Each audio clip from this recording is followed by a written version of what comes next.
So, after a couple of days of steam cleaning, which is the result of 2 busy racing weekends, everything's back and clean in the workshop and ready for us to catch up again. It's now coming up to November. We started off the month with the working weekend I mentioned last time round. That was prep for the 2 races that we've just had, and also servicing and looking after the van after Breslau. I stripped down the engine on the Castrol Cat. Thankfully, not as bad as I was expecting. We'd taken a lot of water out of the engine, dirty, silty water, but on a partial strip down, everything seems to be good order, no hydro locking or anything like that.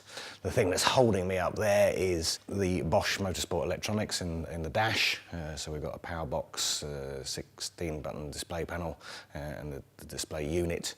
All didn't like being underwater for an hour and a half. They got shorted out, so that's all been sent off to be fixed by Bosch and Power Station.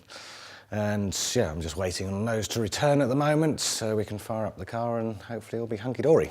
That really sort of sums up the working weekend, was just sort of prep work and cleaning of that car. So 2 weekends ago was the 6th, the penultimate round of the DC up in the Cumbrian Rally.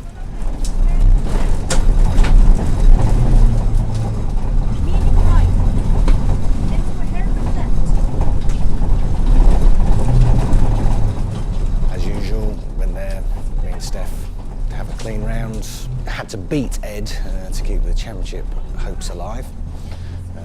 There was 7 90s there, which was great to see, a really good turnout. And it was a mixed emotions weekend, I won't lie. I was a bit nervous going into the first few stages, braking zones and things like that after the crash in Bulgaria. But thankfully to say, it all sort of cleared quickly and I got back into the rhythm of things. Great rally, awesome stages, really enjoyed that. I look forward to doing that next year, but very slippery, so we did take it easy. Ed pulled out a good lead, as he's done on most of the other rallies so far, but we were thrown a lifeline on stage 4. He had a roll. He's happy to admit he doesn't really know what happened either. It was an uphill straight. He must have just got a bit of a fishtail on the back end and a wheel dug into the bank. No, him and his navigator were fine, thankfully. 90 wasn't too badly damaged, but it did knock him on time.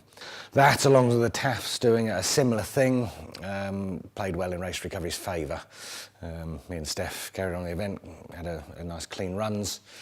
Got to the end, I won't lie, we thought we'd won it, but when we got to the finish line we found out that a guy called David Johnston, who turned up first time in a 90, had a great run, put in some fantastic times and pipped us to the win at the end.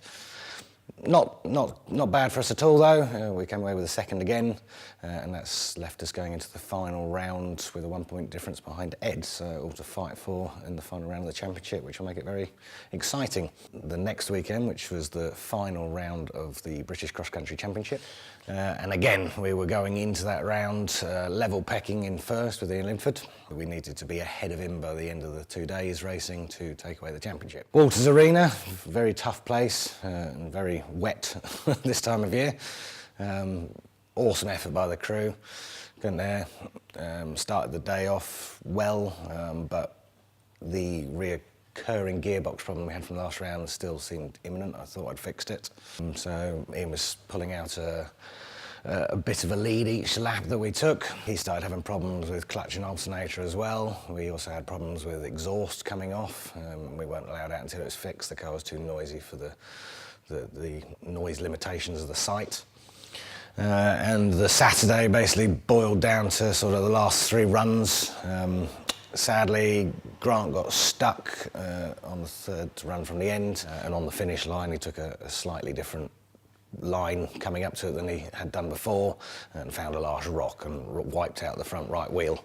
It was over the finish line, so it was the end of the lap done, but we were against it time-wise towards the end of the day in our final run, so the end result was we had to call it a day for that and take 2 maximums right at the end. Then we had 7 runs to get in on the Sunday. Still dogged with the problem, sadly. Ian had suffered as well with his clutch and alternator. We both had to finish a minimum of 12 runs to class as a finish, and it all came down to basically clock watching and who had the most maximums at the end of the day. He had an 8-minute 4-second lead over us. and we had 3 runs to pull that out of him. So if we had clean runs, we would have done it. But sadly, the gearbox, or the problem with the car, we're still not sure exactly what it was there, and they just didn't allow us the clean runs. So we had to take the maximums the same as he did, and that gap stayed the same. So congratulations to Ian for winning the Freelander Championship. We've come second. We're still extremely happy for that. It's a brilliant result for the first full year of Freelander racing under the Race Recovery Motorsport team, if you like. We'd invited our sponsor, Dynamic Metals, to come along to see the Freelander, the racing, and see what we've been up to all season, see what it's all about. So we had Sam Excel who came along, our contact there, and he brought Alex, who he hadn't met before, and another gentleman called Phil. All 3 had runs out in the Freelander, seemed to love it, very in awe of the grassroots nature of the sport and the camaraderie and the effort put in by everyone. And yes, we'd just like to thank the guys at Dynamic Metals for their support over the year. It's been brilliant. It's allowed us to compete for the championship and nearly get that win, and we couldn't have done it without them, so thank you. And brilliant efforts from Grant and Yanto for getting it there, and on only their second rally pairing together right at the end of the championship, so well done, guys. Me and Courtney are going over to Vegas to the SEMA show. We'll be meeting up with Mark Zambon, our US team member, who navigated with me in 2013. It's one of the largest automotive shows in the world in Las Vegas over the course of 4 days. So we're going there to fly the flag. I've got 2000 and beyond prospectus all printed up, so we'll be taking that with us, see what interest we can get up. There's a few people we've arranged to meet out there, some possible tie-ins with sponsorship and things, so yeah, crossing fingers for some nice results coming back from that. Now at that point, it's the end of the year, and the seasons are coming to a close, and looking forward to 2015. We've got some grand plans there. The idea is we want to do 3 international races building up to the end, which will be Dakar again. And I'll be pushing hard on sort of the next tier of race to recovery, which will be possible hire drives using our cars, assistance packages for other Wildcat owners on different events, try and create that sort of community feel with race recovery heading it up. We're in a great position where we are. It's been a fantastic year, and you know, everything has gone right.